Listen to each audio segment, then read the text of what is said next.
তুলেছে তো ভুট্টারটা ছেলেটা ওইটাই দাঁড়া দুটো ব্যানার তাল গাছ ওই সব ফুটো ফুটো ফুটো ভালোই হয়েছে পোকালায় চলে গেছে বানিয়ে দিতে। তো বন্ধুরা তোমরা তো জানোই আমরা এসেছি মানে বিহারে বিয়েবাড়ি, তো বিয়েবাড়ি তো হয়ে গেছে 9 তারিখে। তারপরে দেখো চলে এসেছি, আমরা তো এসেছি মানে জামাইয়ের বাড়ির বিয়েতে, তো ওদের দেশের বাড়িতে এসেছি। তো দেশের বাড়িতে এসে যেদিনকে এলাম তো ওদের সাথে তো দেশের বাড়িতে এসেছি, তো এখানে এসে কালকে আসতে সারাদিনই লেগে গেছিলো। তো তোমাদেরকে সারাদিনের ভিডিও কিছুই দিতে পারিনি, তবুও আসার সময় রাস্তার ভিডিও অনেকটাই ছেড়েছি। তো দেখবে, একটা দারুণ জিনিস দেখার আছে, ভিডিওটা অবশ্যই দেখবে। তো তারপরের দিনে সকালবেলায় উঠে দেখো চলে এসেছি। দেখো সবে সূর্য মানে উঠছে এই ভুট্টা ক্ষেতের মাঝখান থেকে। দেখো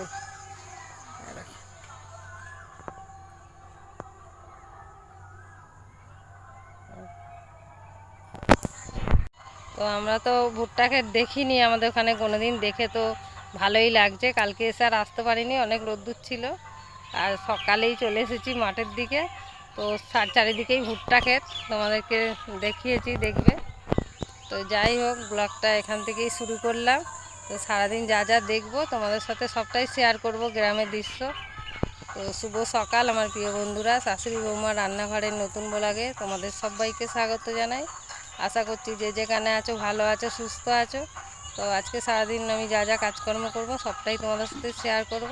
তো পুরো ভিডিওটি দেখার অনুরোধ রইল তোমাদের কাছে। তো কেউ ওঠেনি, মেয়ে বৌমা আর আমি চলে এসেছি ভুট্টা ক্ষেত দেখতে। তো দেখো, শুধু তো দেখবো না, একটা ভুট্টা তুলবো।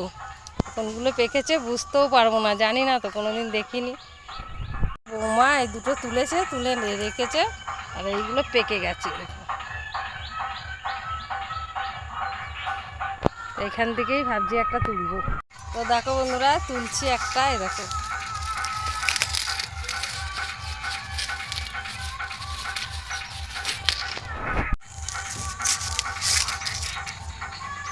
দেখো তুলে নিয়েছে একটা।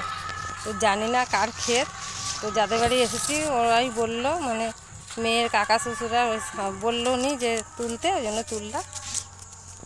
চলো রূপালি, তুলবো না না। তো দেখো বন্ধুরা, ভুট্টাটা আমি 3টে এখান থেকে তুলেছি পাকা, বৌমা এদিকে 2টো তুলেছে। তো যাই হোক, নিয়ে যাচ্ছি।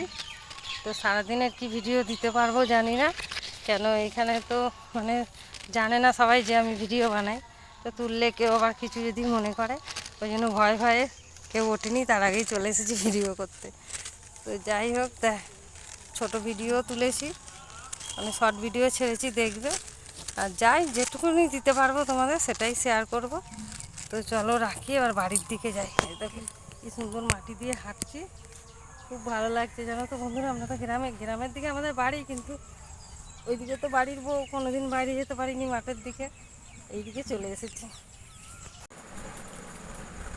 দেখো বন্ধুরা, গ্রামের পরিবেশ তো তোমাদের দেখিয়েছি। দেখো ওটা তো রান্নাঘর, আর এখানে দেখো বৌমাকে খেতে দিয়েছে লিট্টি আর তার সাথে ঘুগনি। আর এখানে রান্না হচ্ছে আলু পটলের তরকারি, আর রুটি হবে টিফিনে। টিফিনটা হতে দেরি হচ্ছে, তো তাই জন্য বাইরে থেকেই লিট্টিটা কিনে এনে দিয়েছে। আর এই দেখো তরকারি হচ্ছে কি সুন্দর। এগুলো কী বলো তো, এগুলো হচ্ছে সর্ষে গাছ, ওই সর্ষের গাছ দিয়ে জাল দিচ্ছে দেখো। আর ওর মধ্যে না ভুট্টা পুড়িয়ে দিয়েছে, দেখো ভুট্টা পোড়াচ্ছে। আমরা যে সকালবেলায় ভুট্টাগুলো তুলে এনেছি ওগুলো পুড়িয়ে দিল। তো ওদের ওখানে তো জ্বালানিতেই ভুট্টা পুড়িয়ে দিল, আমরা তো বাড়িতে গিয়ে গ্যাসেই পোড়াবো। দেখো বন্ধুরা, ক্ষেত থেকে যে ভুট্টা তুলে নিয়েছিলাম এটা পুড়িয়ে দিল, দেখালামই তোমাদের। তো খাই দেখি, দারুণ খেতে, একদম গাছে মানে টাটকা তুলে, একদম নরম দানা, খেতে খুব ভালো।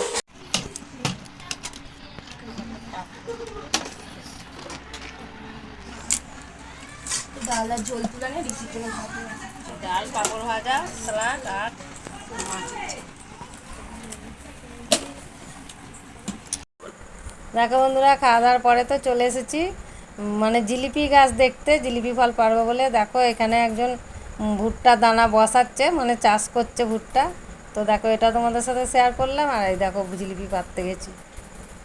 তারপরে জিলিপি পাড়তে গিয়ে দেখো কি কাণ্ড হচ্ছে এখানে, দেখেছো কত জিলিপি ফল হয়েছে। গাছে তো ওঠা যায় না, তো নিচে থেকে অনেক চেষ্টা করা হচ্ছে। এই দেখো এটা তো কাঁচা, পাকলে সেই লাল হয়ে যাবে, এটা পাকা। তো তবুও অনেকটাই পেয়েছি। তো কীভাবে জিলিপিটা পাড়া হয়েছে দেখো, দেখো খেয়ে দেখো কেমন লাগছে, ভালো। দেখো বন্ধুরা, এই জিলিপির ফলটা দেখো হাফ লাল হাফ সবুজ, মানে হাফ পাকা হাফ কাঁচা।